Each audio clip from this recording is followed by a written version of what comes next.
Hello everyone. આજે આપણે user define ફંક્શનની કેટેગરી વિશેનો અભ્યાસ કરીશું. લાસ્ટ લેક્ચરમાં આપણે જોઈએ મુજબ યુઝર ડિફાઇન ફંક્શનની 4 કેટેગરી પડે છે: no return, no argument, no return with argument, return with no argument, return with argument. આર્ગ્યુમેન્ટનો મિનિંગ ફંક્શનને અપાતું ઇનપુટ છે, જ્યારે રિટર્નનો મિનિંગ ફંક્શન દ્વારા મેળવાતું આઉટપુટ છે. તો અહીંયા આગળ no argument that means no input, no return that means no output. અહીંયા આગળ second category argument that means input છે, no return that means no output.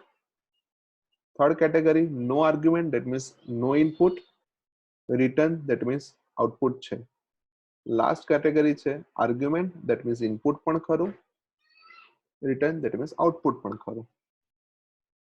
જ્યારે તમે કોઈ પણ ફંક્શનની અંદર નો રિટર્ન ટાઈપનું ફંક્શન બનાવો છો, એટલે કે ફંક્શન તમને કંઈ રિટર્ન ના કરતું હોય, એ વખતે ફંક્શનની રિટર્ન ટાઈપ વોઇડ આવશે. એવી જ રીતે કોઈ પણ નો આર્ગ્યુમેન્ટ વાળું ફંક્શન બનાવો છો, એ વખતે તમારા ફંક્શનના આર્ગ્યુમેન્ટ લિસ્ટની અંદર પણ વોઇડ આવશે. એક સિમ્પલ પ્રોગ્રામ થ્રુ આપણે આ ચારે ચાર કેટેગરી સમજવાનો પ્રયત્ન કરીએ. આપણે એક અહીંયા સિમ્પલ પ્રોગ્રામ આપેલો છે કે જે 2 નંબરનું એડિશન કરવા માટેનો પ્રોગ્રામ લખેલો છે. આ પ્રોગ્રામને આપણે no return with no argument વાળા ફંક્શનથી કેવી રીતે કન્વર્ટ કરીએ એ અહીંયા આગળ સામે મેં લખેલું છે, પણ એને સમજાવવાનો હું તમને પ્રયત્ન કરું. સૌથી પહેલા કોઈ પણ યુઝર ડિફાઇન ફંક્શન માટે 3 વસ્તુ નેસેસરી છે, that is function declaration, function definition and function calling. તો અહીંયા આપણે નો આર્ગ્યુમેન્ટ ટાઈપનું ફંક્શન છે એટલે આપણે અહીંયા વોઇડ લખેલું છે આર્ગ્યુમેન્ટ લિસ્ટમાં. નો રિટર્ન ટાઈપ વાળું ફંક્શન છે એટલા માટે રિટર્ન ટાઈપ વોઇડ લખેલી છે. તેમજ ફંક્શનનું નામ સમ રાખેલું છે, જે એક વેલિડ આઈડેન્ટિફાયર નેમ છે. ફંક્શન ડિક્લેરેશન કરતી વખતે તમારે સેમિકોલન લખવું જરૂરી છે. આટલું ફંક્શન ડિક્લેરેશન કરવાથી તમે તમારા કમ્પાઇલરને એવું જણાવો છો કે તમે તમારા પ્રોગ્રામમાં સમ નામના ફંક્શનનો ક્યાંક ને ક્યાંક યુઝ કરશો. ત્યારબાદ ફંક્શન ડેફિનેશન તરફ મૂવ થઈએ તો જે વસ્તુ તમે ફંક્શન ડિક્લેરેશનમાં લખ્યું છે એની એ જ વસ્તુ તમે ફંક્શન ડેફિનેશનની અંદર લખો છો, પરંતુ તમારું સેમિકોલન છે એ ઓપનિંગ અને ક્લોઝિંગ કર્લી બ્રેકેટ અને વચ્ચે કંઈક કોમ્પિટિશન એટલે કે કંઈક કોડ લખીને તમારું બિઝનેસ લોજિક લખાઈને પૂરો થયેલો છે. અને જ્યારે તમારું ફંક્શન કોલિંગ છે, આપણે હંમેશા અત્યારે મેઇનની અંદર જ ફંક્શન કોલિંગ કરીશું. તો તમે ધ્યાનથી જોશો કે તમે તમારા ફંક્શનનું નામ અને માત્ર બ્રે બ્રેકેટ લખો એટલે તમે તમારા ફંક્શનનું કોલિંગ કરી શકો છો. હવે આપણે આ નો રિટર્ન નો આર્ગ્યુમેન્ટ ટાઈપનું ફંક્શનને સમજવાનો પ્રયત્ન કરીએ. તો અહીંયા તમે જુઓ કે નો આર્ગ્યુમેન્ટ ધેટ મીન્સ તમે ફંક્શનને ઇનપુટ આપતા નથી. ફંક્શનને ઇનપુટ આપતા નથી એનો મિનિંગ એવો થાય છે કે ફંક્શન પોતાના અંદર જાતે ઇનપુટ ડિક્લેર કરે છે. અને જ્યારે ફંક્શન પોતાના જાતે ઇનપુટ ડિક્લેર કરે છે એટલે ઇનપુટ વાળો કોડ એટલે કે ડિક્લેરેશન ઓફ ઇનપુટ અને સ્કેનિંગ ઓફ ઇનપુટ એ બંને વસ્તુ આપણે ફંક્શનની અંદર લખીશું. ફંક્શન તમને કંઈ રિટર્ન કરતું નથી એટલે કે આઉટપુટ વેરિયેબલનું declaration as well as output વેરિયેબલને એપ્રોપ્રિએટ પ્રિન્ટએફ સ્ટેટમેન્ટ આપણે ફંક્શનની અંદર લખીશું. અને ત્રીજો પોર્શન છે આપણો કોમ્પ્યુટેશન પોર્શન, જે ઓલવેઝ ફંક્શનની અંદર જ આવશે, જે ઓલવેઝ ફંક્શનની અંદર જ આવશે. હવે આ પ્રોગ્રામને આપણે કોલ ખરેખર એક્ઝિક્યુશન કેવી રીતે થશે? તો કોઈ પણ પ્રોગ્રામનું એક્ઝિક્યુશન મેઇન ફંક્શનથી સ્ટાર્ટ થાય. તમે સૌથી પહેલા CLR SCR ફંક્શનનું એક્ઝિક્યુશન થશે, ત્યારબાદ સમ નામના ફંક્શનનું એક્ઝિક્યુશન થશે. સમ નામના એક્ઝિક્યુશન થવા માટે જ્યારે તમે સમ નામનું ફંક્શન કોલિંગ થાય છે ત્યારે મેઇનનું એક્ઝિક્યુશન થોડા સમય માટે અટકી જાય છે અને એ સમ નામના ફંક્શન ઉપર મૂવ થાય છે.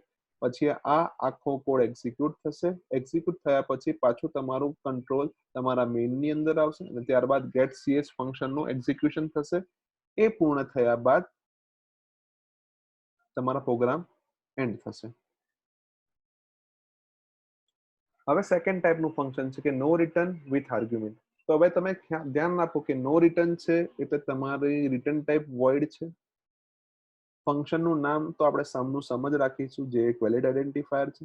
આર્ગ્યુમેન્ટ્સ છે, યસ, અહીંયા આપણે આર્ગ્યુમેન્ટ્સ આપવાની છે. આર્ગ્યુમેન્ટ્સ એટલે ઇનપુટ. આપણા કેસમાં બે ઇનપુટ છે, એ અને બી, એટલા માટે આપણે અહીંયા આગળ બે વખત લખ્યું છે ઇન્ટીજર કોમા ઇન્ટીજર. અહીંયા ખાસ ધ્યાનમાં રાખવાનું કે આપણે જેટલા પણ વેરિયેબલ લખવા હોય એ દરેક વેરિયેબલની ડેટા ટાઈપ મેન્શન કરવી પડે, ઇન્ટીજર બ્રેકેટ કોમા ઇન્ટીજર. જો તમે એક જ વખત ઇન્ટીજર લો છો તો એનો મિનિંગ એવો થાય છે કે તમે એક જ ઇન્ટીજર વેરિયેબલ ઇનપુટ તરીકે લેવા માંગો છો, પણ અહીંયા આપણે બે ઇનપુટ વેરિયેબલ લેવાના હોવાથી આપણે ઇન્ટીજર કોમા ઇન્ટીજર લખેલું છે. સેમ ની સેમ વસ્તુ તમે ફંક્શન ડેફિનેશન ની અંદર ચેક કરો તો એની એ વસ્તુ ફંક્શન ડેફિનેશનમાં એની એ જ વસ્તુ તમે લખેલી છે, void sum integer a comma integer b. અહીંયા ખાસ ધ્યાનમાં રાખવાનું કે તમે જે બે ઇન્ટીજર વેરિયેબલ લીધેલા છે એ બંને વેરિયેબલના નામ આપવા પડશે. જો તમે નામ નહીં આપો તો તમને એરર આપશે. એટલે અહીંયા તમારે નામ આપવા પડશે, કેમ કે ભવિષ્યમાં તમારે ફંક્શનની અંદર એનો યુઝ કરવાનો આવશે. હવે ખાસ ધ્યાનમાં રાખવાનું કે અહીંયા આગળ તમે આર્ગ્યુમેન્ટ્સ આપો છો. આર્ગ્યુમેન્ટ્સ આપો છો એટલે ફંક્શન પોતાના ઇનપુટ ડિક્લેર કરશે નહીં. તો આ બધા જ ઇનપુટ ક્યાં ડિક્લેર થશે? તો કે તમારા મેઇનની અંદર એ વસ્તુ ડિક્લેર થશે. ત્યારબાદ ફંક્શન કંઈ રિટર્ન કરતું નથી એટલે આઉટપુટ વેરિયેબલ ફંક્શનની અંદર જ ડિક્લેર થશે અને એને એપ્રોપ્રિએટ પ્રિન્ટફ સ્ટેટમેન્ટ ફંક્શનની અંદર ડિક્લેર કરશે. અને ત્રીજી વસ્તુ આપણી કોમ્પ્યુટેશન છે, એ તો અહીંયા આગળ જ ડિક્લેર થવાનું છે ફંક્શનની અંદર જ. હવે ત્યારબાદ આપણે આ પ્રોગ્રામનું એક્ઝિક્યુશન સમજીએ. તો સૌથી પહેલા મેઇન થી એક્ઝિક્યુશન સ્ટાર્ટ થાય. બે વેરિયેબલ ત્યાં ડિક્લેર થયા, પછી ક્લિયર સ્ક્રીન નામનું ફંક્શન છે એનું એક્ઝિક્યુશન થયું. ત્યારબાદ સ્કેનએફ ફંક્શન થ્રુ આપણે બે વેલ્યુ લીધી અને અહીંયા આગળ તમે સમ નામના ફંક્શનને કોલ કર્યું. હવે જ્યારે તમે સમ નામના ફંક્શનને કોલ કરો છો ત્યારે આ આર્ગ્યુમેન્ટ વાળું ફંક્શન હોવાથી તમારે એની અંદર આર્ગ્યુમેન્ટ પાસ કરવી પડે. કેવી આર્ગ્યુમેન્ટ પાસ કરવી પડે? ઇન્ટીજર ટાઈપની આર્ગ્યુમેન્ટ પાસ કરવી પડે. કેટલી આર્ગ્યુમેન્ટ પાસ કરવી પડે? બે આર્ગ્યુમેન્ટ પાસ કરવી પડે. અહીંયા આગળ તમારા બે વેરિયેબલ ઇન્ટીજર ટાઈપના છે, a અને b, તો એ બંને વેરિયેબલ આપણે લખ્યા a કોમા b. હવે સ્કેનએફ નું ફંક્શન થઈ ગયા પછી તમે તમારા સમ નામના ફંક્શન ઉપર આવ્યા હતા અને સમ નામના ફંક્શનનું જ્યારે તમે કોલ કરો છો ત્યારે એનું એક્ઝિક્યુશન, મેઇનનું એક્ઝિક્યુશન થોડી વાર માટે હોલ્ડ ઉપર જતું રહે છે અને એ સમ નામના ફંક્શન ઉપર જાય છે. સમ નામના ફંક્શન ઉપર ગયા બાદ એ અહીંયા તમારે a ની વેલ્યુ આ a ને આપે છે, આ b ની વેલ્યુ તમારા આ b ને મળે છે અને એ પછી તમારું કોમ્પ્યુટેશન પરફોર્મ થયા બાદ, સમનું આખું એક્ઝિક્યુશન પૂર્ણ થયા બાદ તમે પાછા મેઇનમાં આવો છો અને ત્યારબાદ તમે get ch ફંક્શનને એક્ઝિક્યુટ કરો છો અને એ બાદ તમારા પ્રોગ્રામનો એન્ડ થાય છે. અહીંયા એક ખાસ વસ્તુ ધ્યાનમાં રાખવાની કે જે તમારા ફંક્શન ડેફિનેશનમાં લખેલા તમે આર્ગ્યુમેન્ટ્સ છે એને તમે ફોર્મલ પેરામીટર્સ કે ફોર્મલ આર્ગ્યુમેન્ટ્સ કહો છો, જ્યારે ફંક્શન કોલિંગ વખતે તમે જે પણ આર્ગ્યુમેન્ટ લખેલી છે એને એક્ચ્યુઅલ પેરામીટર અથવા એક્ચ્યુઅલ આર્ગ્યુમેન્ટ તરીકે ઓળખવામાં આવે છે. હવે ત્રીજા ટાઈપનું ફંક્શન છે કે જે રિટર્ન વિથ નો આર્ગ્યુમેન્ટ ટાઈપનું ફંક્શન છે. હવે આ રિટર્ન વિથ નો આર્ગ્યુમેન્ટ વાળા ફંક્શનને આપણે સમજવા માટે પ્રયત્ન કરીએ કે ફંક્શનનું નામ સમ છે, ફંક્શન કોઈ આર્ગ્યુમેન્ટ લેતું નથી એટલે આપણે અહીંયા વોઇડ લખેલું છે. ફંક્શનની રિટર્ન કંઈક કરે છે. હવે રિટર્ન એટલે તમારું આઉટપુટ. હવે આપણા કેસની અંદર આપણા આઉટપુટની વેલ્યુ છે, આપણું આઉટપુટ છે એ ઇન્ટીજર રિટર્ન કરે છે, એટલા માટે આપણે અહીંયા ઇન્ટીજર લીધેલું છે. તો આ સાથે તમારા ફંક્શનનું ડિક્લેરેશન અહીંયા પૂર્ણ થઈ ગયું. ફંક્શનનું ડિક્લેરેશન પૂર્ણ થયા પછી આપણે ફંક્શન ડેફિનેશન તરફ મૂવ થઈએ. તો ત્યાં તમે જોશો કે ફંક્શન તમારું કંઈ ઇનપુટ લેતું નથી એટલે કે વોઇડ છે. એટલે કે એના માટે તમારા જે પણ ઇનપુટ વેરિયેબલ્સ છે એ બંને ઇનપુટ વેરિયેબલ્સ તમારે ફંક્શનની અંદર ડિક્લેર કરવા પડે. That means integer a, b as well as in appropriate scanf function આપણે અહીંયા લખેલું છે. ત્યારબાદ તમારું કોમ્પિટિશન a પ્લસ b એ પણ આપણે અહીંયા જ લખેલું છે.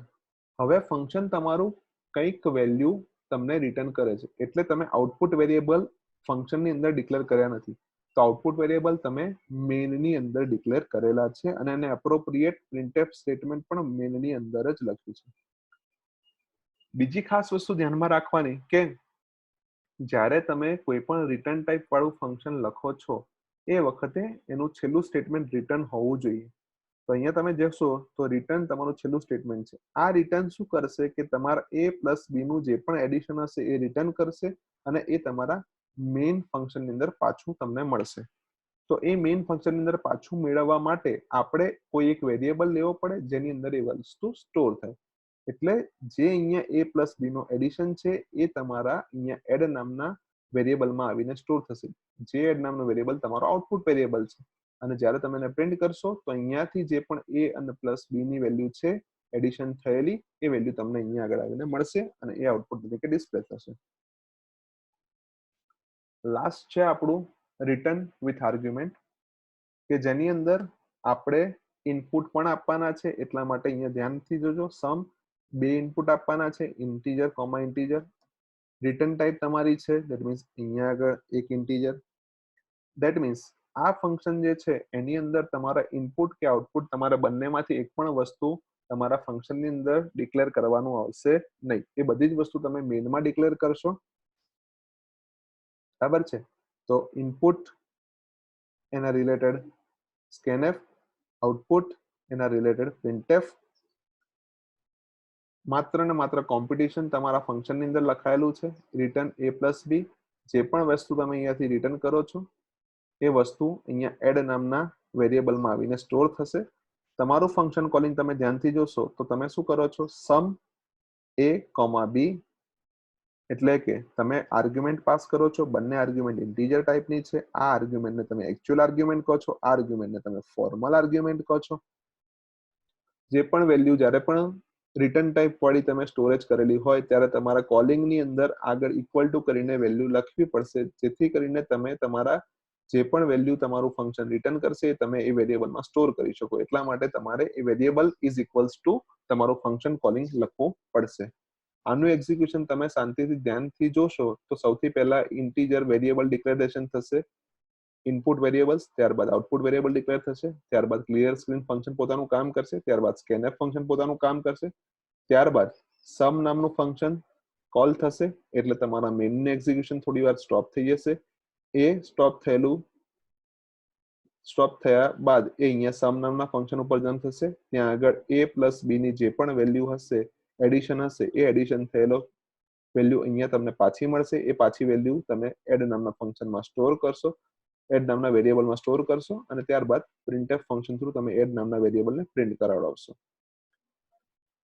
આ સાથે આપણે ચારે ચાર ટાઈપના ફંક્શન્સ જોઈ લીધેલા છે.